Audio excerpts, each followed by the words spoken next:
United Arab Emirates की foreign policy में recently दो बहुत ही बड़े चेंजेस देखने को मिल रहे हैं। पहला सिग्निफिकेंट चेंज ये था कि यूएई ने पिछले साल 15 सितंबर को अमेरिका की दखल के बाद इजरायल के साथ अपने संबंध सामान्य कर लिए हैं। दोनों देशों ने एक दूसरे देश में अपनी एम्बेसीज पहली बार ऑपरेशनल कर ली है। उसके बाद से दोनों देशों के बीच क्लोज होते रिलेशनशिप की ट्रैजेक्टरी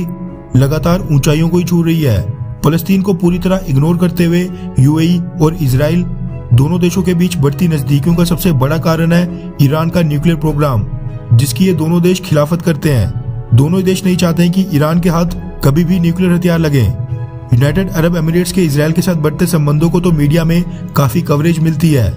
लेकिन जो यूएई और भारत के बीच जो आज की डेट में कॉपरेशन लगातार बढ़ रही है, फलस्तीन की तरह यूनाइटेड अरब एमिरेट्स पाकिस्तान को कम्प्लीटली इग्नोर करके भारत के साथ लगातार कॉपरेशन बढ़ा रहा है, मिलिट्री टाइज स्थापित कर रहा है। इसको कई बार हाईलाइट नहीं किया जाता है, ना ही इतना ज्यादा मीडिया अटेंशन मिलता है। लेकिन मैं यहाँ पर एक चीज मेंशन करना चाहता हूँ कि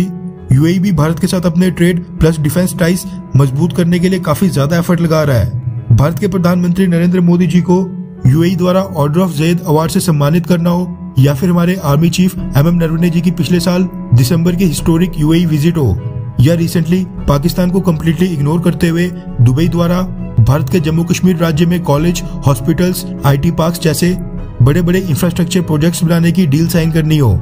ये सब दर्शाता है कि जब हम बाय फोर्स पाकिस्तान से पीओके यानी पाकिस्तान ऑक्युपाइड कश्मीर का पार्ट वापस ले लेंगे, यूएई अरब देशों में शायद पहला ऐसा देश होगा जो भारत के खिलाफ उंगली भी नहीं उठाएगा,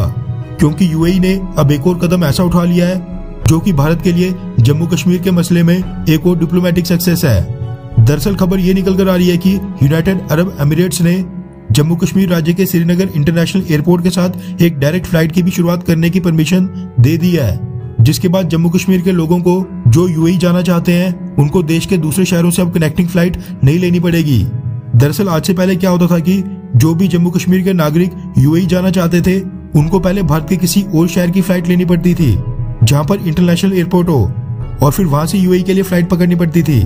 लेकिन अब से ऐसा नहीं होगा। रेफरेंस के लिए आपकी स्क्रीन पर द इकोनॉमिक टाइम्स के आर्टिकल का स्क्रीनशॉट है, जिसके मुताबिक गो फर्स्ट ने पिछले कल शनिवार को इस रूट पर पहली फ्लाइट शुरू भी कर दी है, जो कि श्रीनगर इंटरनेशनल एयरपोर्ट से सीधा शारजा इंटरनेशनल एयरपोर्ट जाकर लैंड हुई। श्रीनगर और शारजा के बीच इस तरह की 4 फ्लाइट्स हर हफ्ते चलेंगी, जिससे दोनों सिटीज के बीच ट्रेड और टूरिज्म इंडस्ट्री को बूस्ट मिलेगा।